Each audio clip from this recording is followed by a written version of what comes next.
আসসালামু আলাইকুম আমার প্রিয় ছেলেমেয়েরা।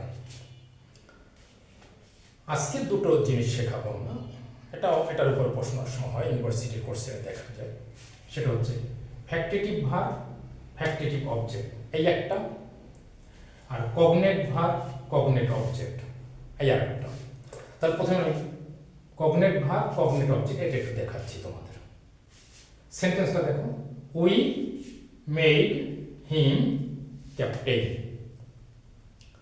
এই সেন্টেন্সটিতে দুটি অবজেক্ট আছে, একটা হচ্ছে হিম, একটা হচ্ছে ক্যাপ্টেন। কিন্তু মজার ব্যাপার হচ্ছে আমি যদি একটা অবজেক্ট রাখি, অনেক সেন্টেন্সে একটা অবজেক্টই থাকে, যেমন আই ইট রাইস, অবজেক্ট কয়টা? একটা, রাইস, ঠিকঠাক। কিন্তু এই সেন্টেন্সটির ক্ষেত্রে আমি যদি পরের অবজেক্টটাকে না আনি তাহলে কিরকম শোনায় দেখি তো? উই মেড হিম, এতে কি কোনো ক্লিয়ার সেন্স প্রকাশ করে? নিশ্চয়ই না।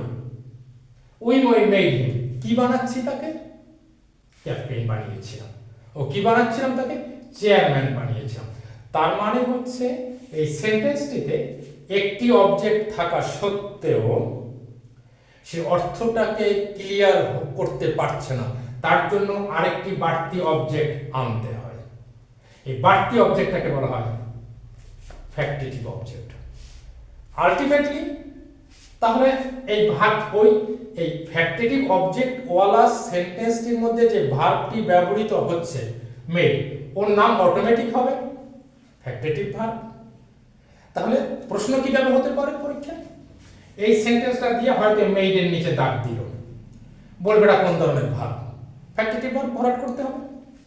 ক্যাপ্টেন নিচে দাগ দিয়ে বললো যে ও এটা কি ধরনের অবজেক্ট? Factitive object. আমার মনে হয় তোমরা বুঝতে পেরেছো। আর একটা কগনেট ভার্ব, কগনেট অবজেক্ট। এটা তোমরা বাংলা ব্যাকরণে নিশ্চয়ই পড়েছো যে কি ঘুম ঘুমাইলাম, এই জাতীয় একটা জিনিস নিশ্চয়ই শেখাবো, সেটার উপর আমি আলোচনা করে দিচ্ছি।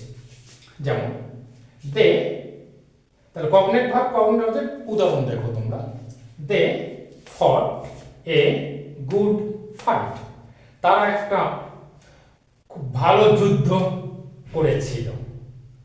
তার মানে হচ্ছে এখানে ভার্ব এবং অবজেক্টের চেহারার মধ্যে মিল না, শুধু একই শব্দ থেকে উৎপত্তি হতে হবে। যেমন ফট কিন্তু ফাইট থেকে উৎপত্তি হয়েছে, আবার ফাইট থেকেই কিন্তু ফট হয়েছে। এই ক্ষেত্রে এটার নাম হচ্ছে এই যে গুড ফাইট, এই ফাইটটির নাম হচ্ছে কগনেট অবজেক্ট। আর আলটিমেটলি যে ভার্বটি ওই সেন্টেন্সে বসানো হবে, চেহারায় মিল থাকবে, এটার নাম হবে কগনেট ভার্ব। এখন অনেক উদাহরণ দেবো, আরেকটা উদাহরণ দিচ্ছি। I slept a sound sleep last night. এই যে এখানে অবজেক্ট হচ্ছে স্লিপ, বা টোটালটা সাউন্ড স্লিপ, সেটা আমাদের দপ্তব্যের ব্যাপার না, এই যে নিয়ে কথা। এই যে স্লিপ যে অবজেক্টটা আছে, এটা কিন্তু ভার্বের একই চেহারা, একই জিনিস, সহজ কথা। তাহলে এটা কিন্তু কগনেট অবজেক্ট, এটা কিন্তু কগনেট ভার্ব।